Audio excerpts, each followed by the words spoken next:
राजेश ने मेरा हाथ पकड़ा और मुझे गन्ने के बाहर खींचते हुए ले जाने लगा। हम दोनों गन्ने में उस चुड़ैल से जान बचाकर भाग रहे थे और वो चुड़ैल जोर जोर से चीख रही थी। उसकी डरावनी चीख पूरे इलाके में गूंज रही थी। हम दोनों फार्म हाउस के पास पहुंचे। तभी हमने देखा कि सैंडी ने जीप निकाली थी। जल्दी से चलो, वह कार में से चिल्लाया। हम दोनों जीप में जाकर बैठे और जीप फार्म हाउस के रास्ते निकल पड़ी। दो गन्नों के खेतों के बीच से गुजरने वाला वो रास्ता पूरा सुनसान पड़ा था। सैंडी सावधानी से उस कच्ची सड़क पर से जीप चला रहा था। हम सबकी आंखों में आंसू आ गए थे क्योंकि हमने हमारा दोस्त गवाया था। अन्ना हमें छोड़कर चला गया। अभी वो कार में होता तो बहुत बकवास बातें कर रहा होता। कहते हुए महेश रो पड़ा। सैंडी ने भी जीप चलाते हुए अपने आंसू पोंछे। क्या सच में दास काका ने अपनी बीवी का कत्ल किया होगा? मुझे नहीं लगता, क्योंकि दास काका ऐसा कर ही नहीं सकते। वो तो बहुत भोले हैं। फिर उसे इतनी बेरहमी से किसने मारा होगा? बिजुका ने। क्या? कौन सा बिजुका? वही बिजुका जो अन्ना के लाश के पीछे गन्ने के खेत में लकड़ी के खंबे पर झूल रहा था। क्या बोल रहा है बे? पीकर बैठा है क्या? इतनी देर से तो तू कह रहा था कि दास काका की बीवी ने उसे मार डाला, और हम सब ने भी उसी को वहाँ पर देखा था। जब हम उसको हॉस्पिटल ले जाने वाले थे तब उसी ने हम पर हमला किया था। मराठी में एक कहावत है, जे दिसतय ते नसतय म्हणून जग फसतय, यानी कि जो दिखता है वो होता नहीं है, इसलिए लोग धोखा खाते हैं। तुम्हारे साथ भी कुछ ऐसा ही हुआ है क्या? तुमने गौर नहीं किया कि गन्ने के खेत में एक बिजुका था? मैंने उनसे पूछा। हाँ देखा था, तो इसमें कौन सी नई बात है? बिजुका खेत में नहीं तो क्या तेरे बिस्तर पे दिखेगा? यही तो तुम लोगों ने धोखा खाया। बिजुका केवल धान के खेत में होता है, ना कि गन्ने के खेत में। बिजुका केवल और केवल धान के खेत में पंछियों को डराने के लिए लगाया जाता है। पंछी गन्ना नहीं खाते, इसलिए गन्ने के खेत में बिजुका नहीं होता है। मैंने उन्हें बताया। वैसे उन सभी के चेहरे पर मुझे डर दिखाई दिया। शायद तुमने ठीक से उसे देखा नहीं। वो हमें ही देख रहा था और वो हमें देखकर मुस्कुरा रहा था। उसी ने अन्ना को चबा चबा कर खाया है, क्योंकि मैंने उसके चूने से रंगाए दांतों पर खून देखा है। अन्ना के शरीर पर का मांस उसने खाया था, इसलिए उसके शरीर की हड्डियां खुली पड़ी हुई थी। ठीक वैसे ही दास काका की बीवी के लाश के साथ हुआ था। उसके शरीर का मांस भी किसी ने खाया था और उसकी हड्डियां भी खुली हुई थी। अब खुद दास काका की बीवी खुद के शरीर को खा नहीं सकती। इसका मतलब है ये बिजुका ही है जिसने उन दोनों को मार डाला, और दास काका की बीवी उस बिजुका के इशारे पर नाचती है। उसने बस अन्ना को फंसाकर बिजुका के पास लाने का काम किया और आगे का काम बिजुका ने किया। यह सुनकर सभी के दिलों में बिजुका के प्रति डर फैल गया। उन्हें मेरी बातों पर विश्वास हो चुका था, क्योंकि मेरी बातों में सच्चाई थी। तभी महेश बोला, भाई कुछ तो गड़बड़ है। क्या हुआ महेश? सैंडी ने उससे पूछा। भाई हम पिछले 5 मिनट से इसी रास्ते पर चल रहे हैं और अभी तक मेन रोड नहीं आया है, और जब हम आए थे तब हमें मुश्किल से 2 मिनट लगे थे, और ये आगे वाला पेड़ 4 बार गुजरा है। महेश ने घबराते हुए कहा। तभी आगे रास्ते के किनारे हमें दूर एक आदमी खड़ा दिखाई दिया। दास काका? सैंडी चौंक कर बोला और उसने कार उस आदमी के पास खड़ी कर दी। वो सच में दास काका ही थे। काका कहाँ थे आप? हम कब से आपको ढूंढ रहे हैं। सैंडी ने उनसे कहा। हमने काका की ओर देखा तो वो दुखी लग रहे थे। उन्होंने अचानक से रोना शुरू कर दिया और वो फूट फूट कर रोने लगे। काका क्या हुआ? आप रो क्यों रहे हो? क्योंकि हम फंस चुके हैं और अब यहाँ से कभी बाहर नहीं निकल सकेंगे। ऐसा कहकर वो एक बार फिर फूट फूट कर रोने लगे। तभी अचानक से मुझे गन्ने के पत्तों के हिलने की आवाज आने लगी। कोई चीज गन्ने के खेत से हमारी तरफ आ रही थी। मैंने जीप में खड़े होकर देखा तो मेरे रोंगटे खड़े हो गए, क्योंकि वो बिजुका था जो गन्ने के खेत में मुंह फाड़कर हमारी ओर बढ़ रहा था। सैंडी जल्दी गाड़ी घुमा, दाईं ओर से बिजुका आ रहा है। मैंने चिल्लाकर सैंडी से कहा। सैंडी ने दास काका को गाड़ी में बैठने के लिए कहा। काका जीप में बैठ गए। सैंडी ने जल्दी से गाड़ी फार्म हाउस की ओर घुमाई, लेकिन तब तक बिजुका बहुत पास आ गया था। सैंडी ने गियर डाला। तभी उस खूनी बिजुका ने अपना जबड़ा खोला और जबड़े में महेश का सिर लिया। तभी सैंडी ने रेस बढ़ाई। जीप आगे बढ़ी, लेकिन महेश का सर उसके धड़ से अलग होकर बिजुका के मुंह में चला गया। सीट पर बस उसका बिना सर वाला धड़ ही रहा था। जिससे खून की पिचकारियां निकल रही थी। यह देख राजेश अपनी चीख नहीं रोक पाया, क्योंकि महेश उसका जुड़वा भाई था। हम सभी सदमे में पहुंच गए। सैंडी ने कार की रफ्तार बढ़ाई। मैंने मुड़कर बिजुका की तरफ देखा तो वो महेश का सर चबा रहा था। कुछ 1-2 मिनट में हम फार्म हाउस पर पहुंच गए। हम लोग जीप से उतरकर फार्म हाउस के अंदर चले गए, लेकिन राजेश था कि बस महेश के कटे शरीर को देखकर रो रहा था। वो उसे छोड़कर फार्म हाउस के अंदर जाने के लिए मना कर रहा था, लेकिन मैं उसे खींचते हुए अंदर ले गया। हमने फार्म हाउस के सभी खिड़की और दरवाजे बंद कर लिए और खुद को एक कमरे के अंदर बंद कर लिया। राजेश अपने भाई के मौत के गम में रो रहा था। हमारी आंखें भी नम हो गई थी, क्योंकि हमारा दूसरा दोस्त भी उस दरिंदे बिजुका का शिकार हो गया था। आखिर वो चीज है क्या? उसने महेश का सिर निगल लिया। ऐसा कैसा बिजुका है ये? सैंडी ने दास काका से पूछा। वो क्या चीज है ये कोई नहीं जानता, लेकिन हमें बस इतना मालूम है कि उस बिजुका के अंदर उसकी आत्मा कैद है और उसी के अंदर उसका सड़ा हुआ शरीर है। दास काका ने कहा, आप किसके शरीर और आत्मा के बारे में बात कर रहे हैं?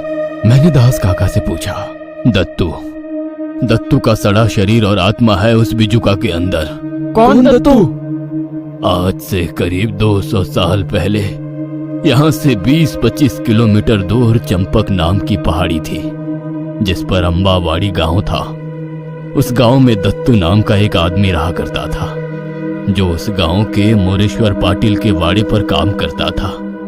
दत्तू एक पहलवान था और पाटिल के 40-50 आदमियों के फौज का हिस्सा था।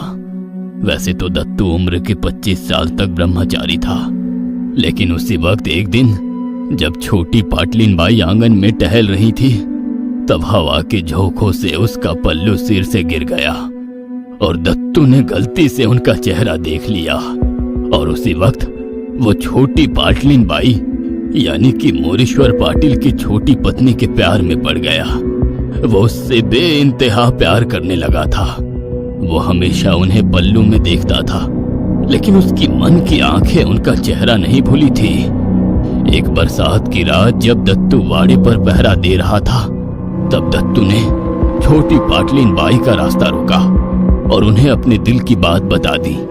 लेकिन छोटी पाटलिन बाई ने उसे बताया कि वो एक शादीशुदा औरत है और वो वहां से चली गई।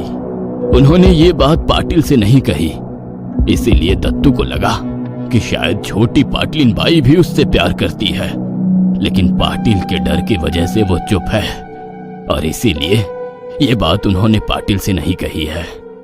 इसीलिए एक रात फिर उसने छोटी पाटलिन बाई का रास्ता रोका।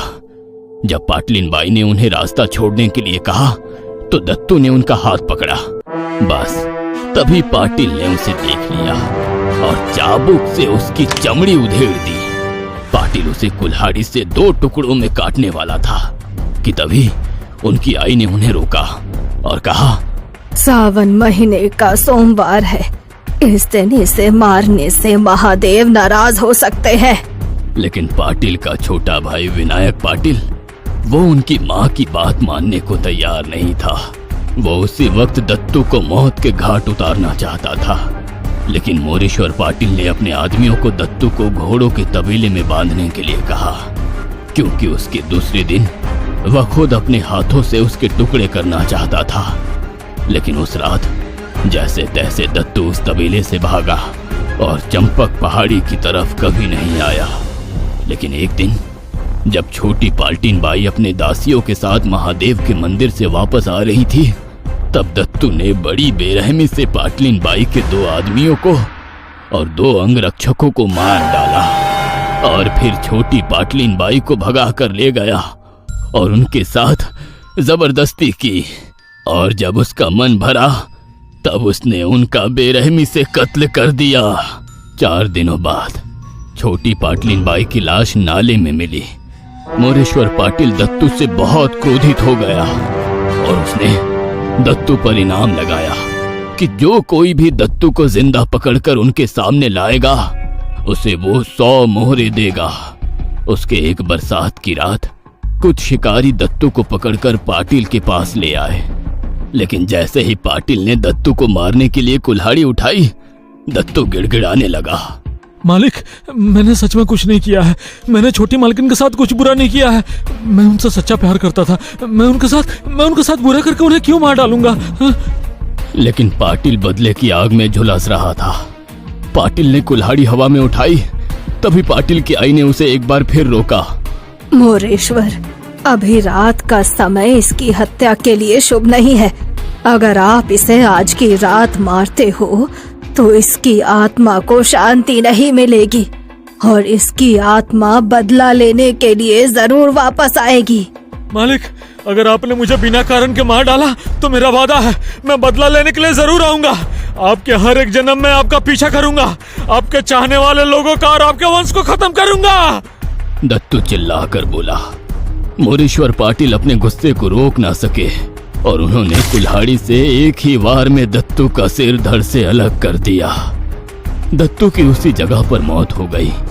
पाटिल की आई जानती थी कि जिस वक्त दत्तू की मौत हुई है वो पाटिल खानदान के लिए मुश्किल पैदा कर सकती है। ऊपर से दत्तू ने मरने से पहले कसम खाई थी कि वो वापस आएगा और उसे और उसके परिवार को मौत के घाट उतारेगा। इसीलिए पाटिल की आई ने भट्ट जी को बुलाया। भट्ट जी भी जान गए कि दत्तू की आत्मा प्रतिशोध लेने के लिए और अपनी कसम पूरी करने के लिए जरूर लौटेगी। इसीलिए उन्होंने एक उपाय बताया। हमें दत्तू की भटकती आत्मा को होम हवन मंत्र तंत्रों से इसके मरे शरीर में कैद करना पड़ेगा, क्योंकि अगर इसका अंतिम संस्कार कर दिया गया तो उसकी आत्मा सिर्फ कुछ दिनों तक शांत रह पाएगी। मंत्र तंत्रों से बांधने के बाद हमें इसका शरीर किसी महफूज जगह पर रखना पड़ेगा। अगर उसके साथ कुछ भी छेड़छाड़ हुई तो मंत्र असर करना बंद कर देंगे और वो अपने शरीर के साथ मुक्त हो जाएगा और पाटिल खानदान के वंश को पूरी तरह मिटा देगा। भट्ट जी ने कहा। लेकिन पाटिल चाहता था कि जिस तरह से दत्तू ने पाटिल खानदान के साथ दुश्मनी की और उसके बाद उसने उसका जो हाल किया है वो सभी लोगों को पता चलना चाहिए, ताकि लोग भूल कर भी पाटिल खानदान की और उंगली भी ना कर पाए। इसीलिए उसने भट्ट जी से कहा, मैं इसके शरीर को लोगों को दिखाना चाहता हूँ। मैं लोगों को मिसाल देना चाहता हूँ कि अगर पाटिल खानदान की शान के खिलाफ उन्होंने कुछ किया तो उनका क्या हाल होगा। इसलिए मैं इसका शरीर सभी लोगों को दिखाना चाहता हूँ और ये दिखने के लिए इसका शरीर हमारे वाड़े के सामने खड़ा होना चाहिए। क्षमा कीजिए, लेकिन अगर आपने ऐसा प्रयास किया तो इसके परिणाम अच्छे नहीं हो सकते। अगर इसके मृत शरीर से कुछ छेड़खानी हुई तो उसकी आत्मा मृत शरीर से बाहर निकल सकती है। जितना कहा है बस उतना ही करिए भट्ट जी, अपना दिमाग ना लगाए तो बेहतर होगा। मोरेश्वर पाटिल भट्ट जी पर चिल्लाते हुए बोले। ठीक है, हम इसके पर कपड़े लपेटकर इसको बाहर से बिजुका की तरह डरावना बना सकते हैं, जिससे डरकर इसके पास ना मानव और ना कोई जीव जंतु जाएगा। और उसके बाद हम मंत्रों के धागे उस पर बांध देंगे। भट्ट जी ने कहा। और इसके बाद 4 दिनों तक पूजा चली और मंत्र तंत्रों से दत्तू की आत्मा उसके मरे शरीर में बंद कर दी गई और उसके बाद उसका मृत शरीर सड़े ना, इसके लिए उसके शरीर पर काफी प्रक्रिया की गई। उसे कई दुर्लभ कपड़ों में लपेटा गया, एक पत्थर का घड़ा उसके सर पर लगाया गया, उसे कुर्ता और धोती पहनाई गई और उसे एक डरावने बिजुका में तब्दील करवा दिया गया और फिर वो बिजुका पाटिल के वाड़े के सामने खड़ा कर दिया गया, जिसके सामने उसकी सुरक्षा के लिए पाटिल ने 2 आदमियों को खड़ा पहरा करवा दिया। छोटी पाल्टिन बाई का नाम अंबिका था, जिनके याद में ही मोरेश्वर पाटिल ने उस गांव का नाम अंबावाड़ी रख दिया। दत्तू कैसे हुआ रिहा उन तंत्र मंत्रों से? क्यों 200 सालों तक वो पाटिल खानदान का कुछ नहीं बिगाड़ पाया? क्या उस खूनी बिजुका का अंत हो सकता है? और क्या मैं ही उस खूनी बिजुका का अंत हूं? इन सभी प्रश्नों के उत्तर जानने के लिए हमारे साथ बने रहिए।